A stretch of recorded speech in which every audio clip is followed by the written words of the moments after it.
Maybe. And we're live. Darrel, man, I am a fan, big fan. How are you doing? I'm doing well, Luke. How are you, been? It's been a while.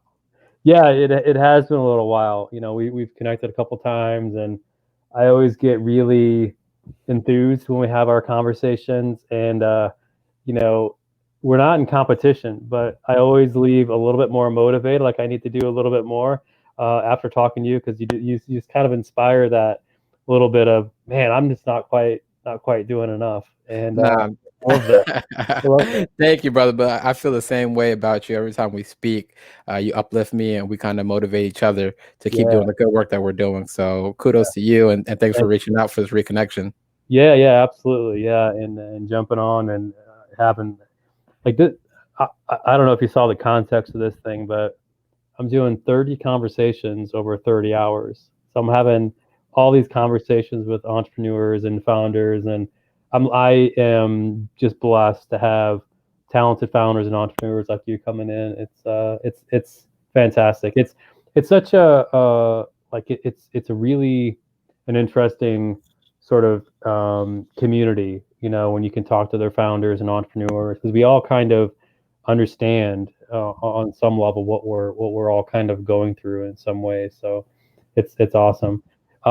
You've got an app that's fairly new, but doing big things already. As I said to you earlier, and I think I've messaged you every time I see that notification. I just man, I smile a little bit. I'm like, okay, doing some things. So tell everybody what the app is, where you are with it, and how things are going. Awesome, brother. First and foremost, just thank you for giving entrepreneurs and founders a platform to be able to tell their stories. It's very important, even for aspiring entrepreneurs, to be able to hear this so they can learn and be able to better plan and strategize for their journey in entrepreneurship because it's not easy. And sometimes, from the outside looking in, it may look easy, but we go through struggles, we go through peaks and moments of uncertainty, and Mhm. it's a blessing to be able to talk to you and hear the stories of other entrepreneurs that have been on this podcast. So thanks for the invite. And just Yeah, to jump into who I am, my name is Darrel Frater. I am the founder and CEO of TheClub, which is a live streaming platform for DJs to host virtual parties. And we're on the mission to create the perfect virtual party experience so you can enjoy parties virtually, whether you're at your home, whether you're at a friend's house, whether you're anywhere in the world, to be able to enjoy virtual parties and connect with people all over the world through music. yeah. I love it. And you're also providing an opportunity for artists to monetize as well, right?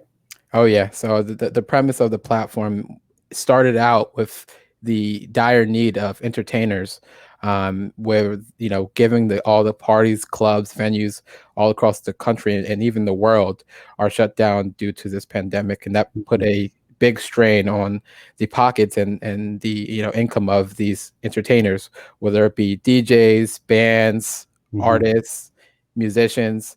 All of them are hurting, and I saw the need on that end of the market, and also the need on the consumer end, where because of these venues are also closed, there's not many great opportunities for real social interaction. Mhm. And that's where I decided, you know what, given my experience in building mobile apps and my Mhm. connections in the DJ space, and then just some of the things I've been just watching on Instagram Live and other streaming platforms, I was like, you know what, DJs is the perfect go to market for a Mhm. new live streaming platform of this nature, and I can build in a business model that enables DJs and entertainers to actually earn income while streaming.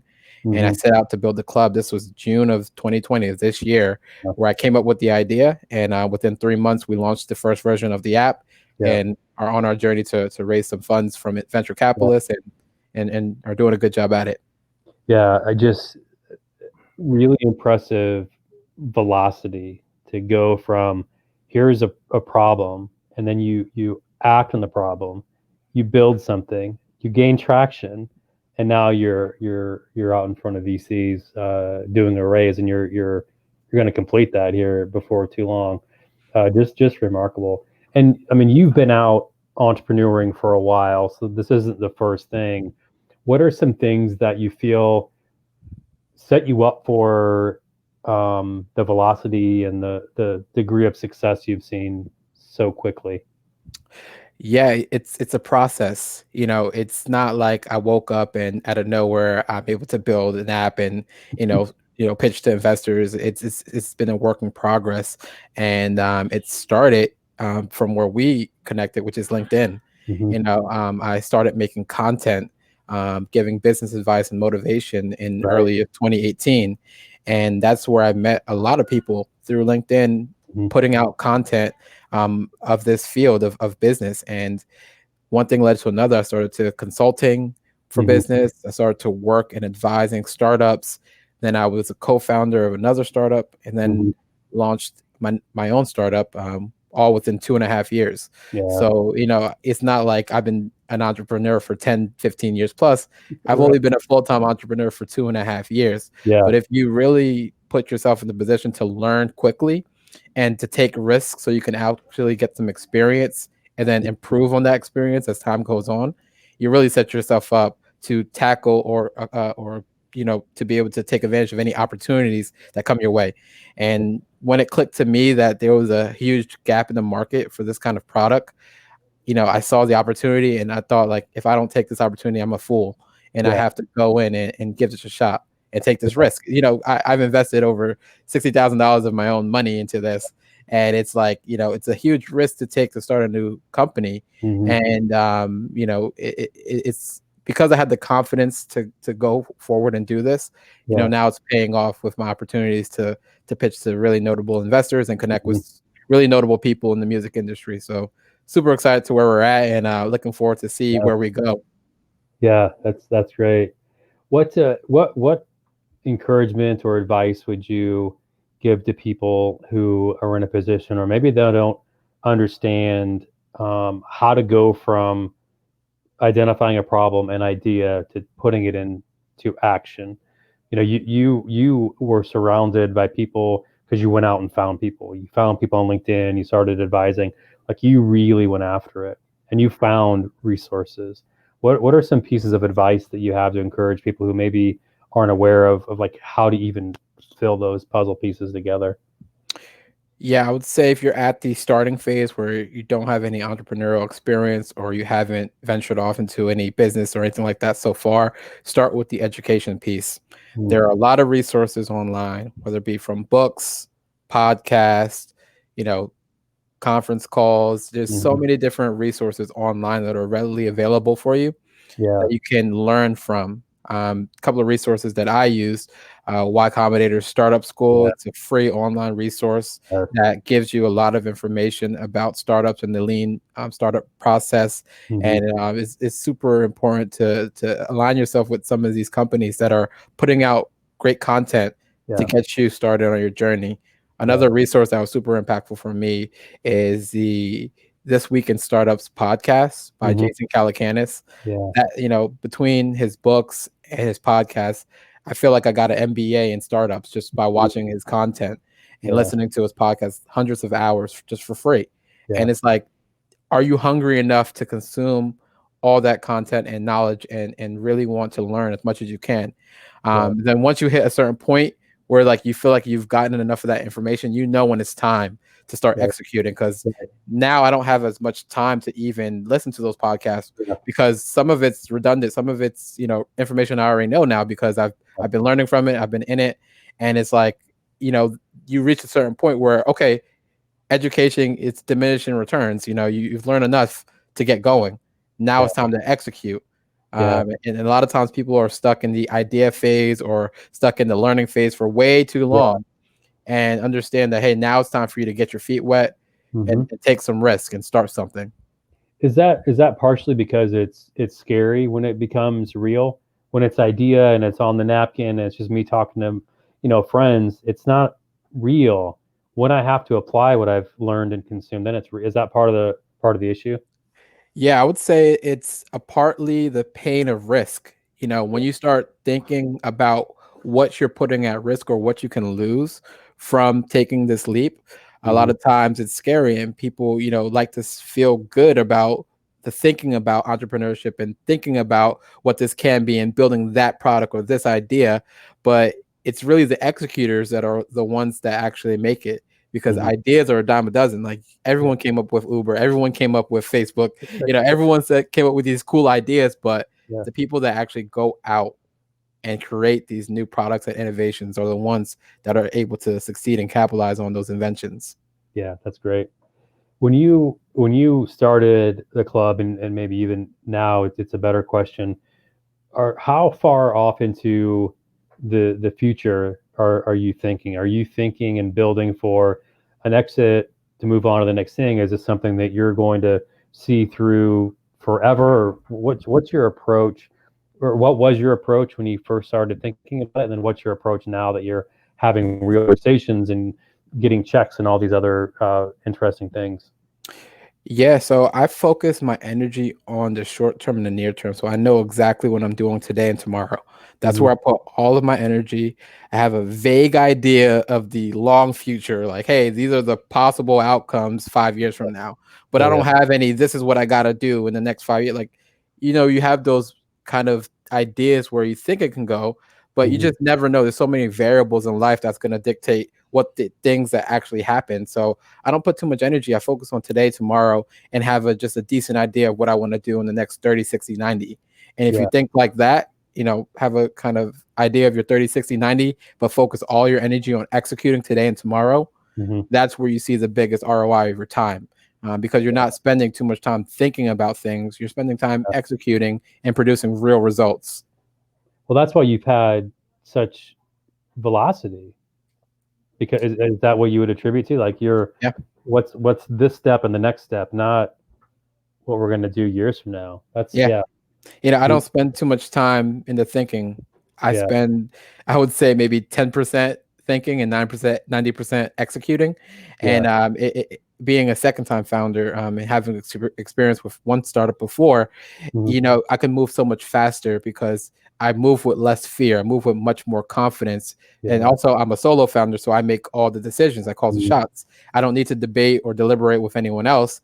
I come yeah, up with an idea, I validate it really quickly online with wow, different pointers or different small quick tests, yeah, and then I just execute on it. And I'm able to move really quickly, and that's how I'm able to come up with an idea, launch a product mhm, in 3 months, and start raising capital yeah. shortly after.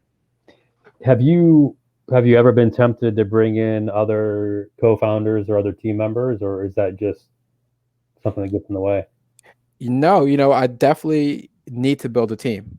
Yeah, And it's not easy to find the right co-founders or right first hires.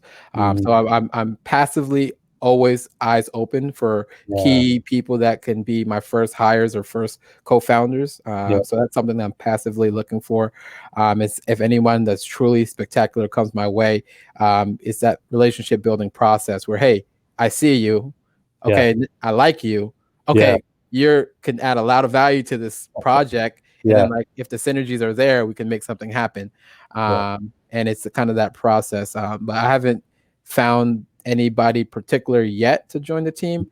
But in time and in terms of scaling and growing out your company, building a strong team is super important. Yeah. So I have a couple of prospects. I do have a couple of prospects, but nothing official yet. Good. Good. Yeah. No, that's good. So you've you've been successful in having conversations with VCs, getting commits. Would you mind talking through when you knew it was the time to go out for money, and how you were able to get those discussions and then commitments? Yeah, so I like I said, I came up with the idea in June of this year, and right out the gate, I started building the product and just started bootstrapping, investing my own money. So within the first couple of months to build the platform, I was already shelling out 60 plus K. Now Mhm. I'm up to 75K of my own capital invested into the money. And in regards to being able to fund your own startup, you can only go so far with the Yeah. limited capital you may or may not have. Yeah. I was blessed to be able to put in at least 70K of my own money, but it's now it's like, all right, how much further can I get without having a capital injection? to build my Mm-hmm. product, to hire the dev team to continue doing work. And then, it's like I have no choice but to raise money from outside sources. So you Yeah. got to put together a pitch deck. You got to be able to find the investors you want to pitch to and get your word and your pitch out there as often as possible. I've pitched maybe over 50 pitches, and I've cold reach out of over 200 people, investors, and Yeah. the response rate is super low. So it's like you Mm. really have to work hard to even get the first meetings. And as you are pitching and as you are reaching out to these investors, you need to improve and iterate on your deck and your pitch each time. Because Sure. I've pitched to over 50 already, and it's still not a perfect deck. I'm still Mm-hmm. improving. I'm still iterating. I'm still pitching. I have a few pitch events that I'll be doing over the next couple of months. And Yeah. I'm constantly trying to tweak my messaging and improve it to tell the story that makes sense to investors, that they're going to see a huge return from investing in my product and my company, and then investing in Yeah. me and trusting that I'm the Right. guy to deliver on this product that Right. may have a big influence in the world. Yeah. Yeah. Yeah. Um, yeah, that's phenomenal. Do you think you were mentally prepared for the amount of work it would take to go into the raise, or like was that a surprise to you? Is it about what you expected, or like how does it compare to what your expectations were? Yeah, so I went in thinking that raising would be easy. I'm like, yeah, I'm an MBA student. I did a Yeah. previous startup. I have Yeah. entrepreneurial experience. I'm a smart guy. I can build. I can work. And I thought it would be so easy to find Mm-hmm. funding. And let me Yeah. tell you, like I said, I've pitched over 50 VCs, and it wasn't until 2 weeks ago that I had firm commitments of investments. And Mm. I'm raising 500K, and I've already committed 300K in investments. Yeah. So it's like that wouldn't have happened unless I've pitched to those first 45 to start getting Sure. the yeses from the most recent people that I've pitched. And Mm-hmm. it's like before I had my first commitments, I was low. I'm like, wow, why isn't this working? Mm-hmm. Why does no one believe in my product? Why does no one believe in me? And it's like it's really tough because you start to doubt yourself, and you start to doubt your abilities, and you just like, you know, I took all this risk. 75K is not a small sum of money coming from a guy like me. And it's like, did I make the right decision to take this Yeah. risk? And until I started to get some confirmations of investment, it was really really a scary time. And Yeah. it's like, man, you just have to be able to have faith and thick through it, and be able Yeah. to make it through the tough times, and to have confidence that in timing, if you're patient, and you're doing the work, that things will work out. So Yeah. really, that confidence to persevere through even the tough times. That's what it takes to make it. I feel like anyone that's ever failed or lost, it's because they gave up too early. Mm-hmm. You know, Yeah. at the point where you give up is the point that you lose. But if you never give up, you've never lost. Right. So just Right. have faith that things are going to come through, things are going to work out, and then continue to put in the work. Because sometimes if you're low and you're not, you're suffering with having that energy to continue forward, you Yeah. might miss out on the opportunity that's about to say yes, but you didn't come into that conversation correctly because you weren't full with confidence and being able to execute properly. Yeah. That's amazing. It really is. Do you think that? Well, let me think about this question. So, do you think there are things that you could have done differently in the first 40 or so pitches, or did you really need to have those no's and that feedback in order to get to the point where you're ultimately successful? Yeah, I think that there's always things you could do better in the moment, but the feedback that I got after those pitches is what really helped me elevate and go and improve on the next ones. What I would Yeah. do is try to fight for more feedback in those early Okay. pitches, because some of them I Yeah. didn't ask for feedback. Some of them I pitched and then no, didn't hear back, or pitched and didn't get any feedback, and those are almost wasted efforts. Just me trying to kind of in my head think, oh, why didn't they like me? Like, if you are able to, create some way to get feedback from people you pitch to and Yeah. improve on your deck as much as possible, and make it as solid as possible, and update anything that can give you some more leverage in those meetings. That's what it Hmm. takes until you have a deck that's really impressive when people are seeing it, because now they, oh my god, this deck is so polished, it looks Yeah. really good, and people are compliment me on what I've accomplished so far. And Yeah. in regards to getting investments, like for me personally, like I have 300K in committed funds. That's not Hmm. money in the bank yet. So Right. these are promises that people said they're going to invest into my company. I have Hmm. to close those deals. So right now Yeah. we're drafting term sheets, and Yeah. we have to close those deals to get the money in the bank. So it's like, Hmm. even though I've hit some level of success in regards to this fundraise, I'm Hmm. not done yet. The work's not done. So it's like Right. there's still a lot of work to be done to be able to close the round and to be able to use those funds to continue to grow your business. Yeah. Yeah. I love it. I love it. I like, as I said when we first started talking, I always feel inspired and uplifted whenever we have a conversation, and I appreciate your outlook and your confidence, and um, it's remarkable. I'm impressed by what you built, and how quickly you built it. I'm impressed by your focus. I really a big fan. Um, I'd like to give you the next few minutes. If there's anything that you wanna chat about, share with the audience, or just any lessons learned, whatever you've got on your mind, I'd love to hear it. Yeah, I guess I got a question for you, man. Like, in regards to COVID and this whole pandemic, like, how has it affected you in this time? Like, what's some things that have changed now? And I ask this because when human behavior is changed, whether it be by a pandemic or just by something that happens in the world, that's when there's huge opportunities. So, what are some things that have changed since this pandemic in your life? Um, Not a ton. I mean, I have been working from home and sort of in isolation out in the woods for a while.